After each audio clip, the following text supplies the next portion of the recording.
Мария Стоилова и Антонио Папазов. Да, говориш за Мина Ангелова и Тихомир Баротев.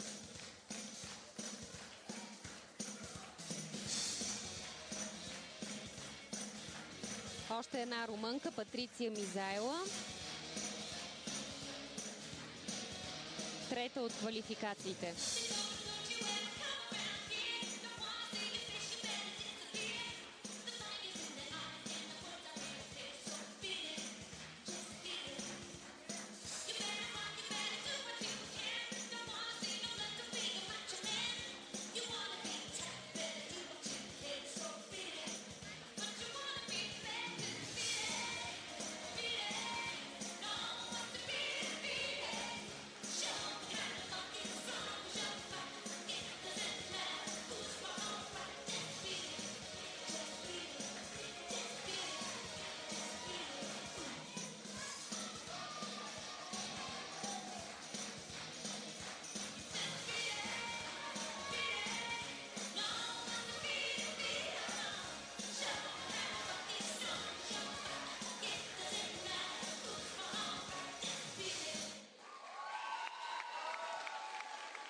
Както отбелязахме, другата румънка, Теодора Чуча, се открои и в квалификациите, и в този финал. И ако приемем, че нейната титла тук е сигурна, то в подстъпите към медалите, битката за останалите отличия е доста сериозна и оспорвана. Много малка беше разликата между румънката, която приключи преди малко, Патриция Мизайла, и